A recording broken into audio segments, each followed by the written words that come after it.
Hi everybody, today we're going to talk about rehabbing lower limb injuries or knee injuries, etc. Using a basic squat. Now it's quite important we take you from a very easy exercise to a very hard exercise very gradually over time. Our body adapts over time, but we need to start very easy and have what we call progressive overload. So as your body adapts and gets stronger, you can improve.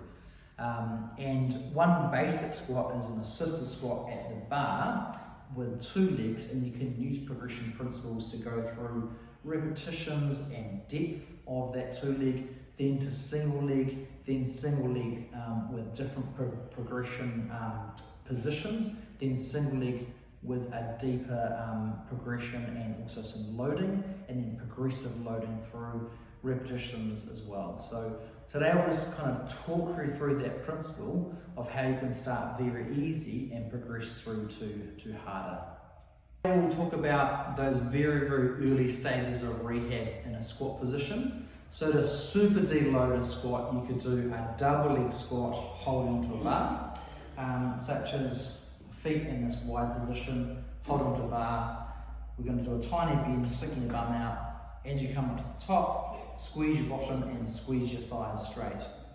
So a very simple form of rehab is a double leg squat, and we can increase that intensity by increasing the depth of the squat, later some loading, but it's good to build to a one-sided exercise, because if you have an injury on one side, the other side often compensates. So to progress from a double leg exercise to a single leg exercise, either a small single knee bend or a small split squat, larger split squat, and larger split squat as different progressions. So split squat's a great exercise for strengthening the knee. We've got to start easy and build up like all forms of rehab. So firstly, hold on to like a bench like so. Even if you just do a small range, about 30 degrees, weight through the heel as you're down and come out and push your knee straight, clench your muscles of your thigh, activating through the air for phase one. Phase two, you just simply increase the range. And then we increase the range. And then to increase the range further, you can actually bring your knee over your toe. And then you can do a very deep one over your toe like so as a later progression of strengthening. Weight progressions for a split squat for rehab. So often good to start with body weight, and then we can progressively increase loading. I like to use a certain rep range based on what the patient goals are as progression principle. So today we're going to use a 10 to 20 repetition range, which is quite good for strength and strength endurance. For rehab, in the low rep ranges like 1 to 6, that's excellent for strength for an athlete. However, there's a higher risk of injury or aggravation using those rep ranges. So using higher rep ranges is a good idea and going through a weight progression cycle. So after using body weight, you could use a lightweight like these are 2.5 kilos. So even that moderate range split squat, if you can start with 10 repetitions and add 1 each time. If you can do more than 20, then you'll be ready to progress to the next lot of weight.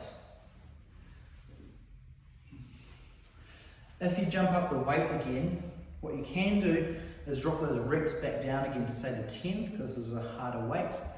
Build it up, and if you can do more than 20, again, then you're ready for the next lot of progression, the next rehab session. So we can essentially go through that cycle until you get the appropriate weight of loading, but also progression, so make sure that your body's adapting over time.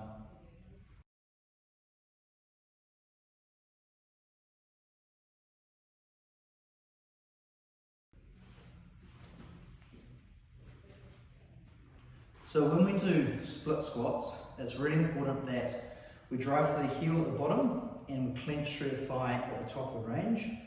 But today it's more about the weight progressions. Using 10 to 20 repetitions, when you hit 20, drop your reps back down to 10 again, increase the weight and keep cycling through as a progression principle.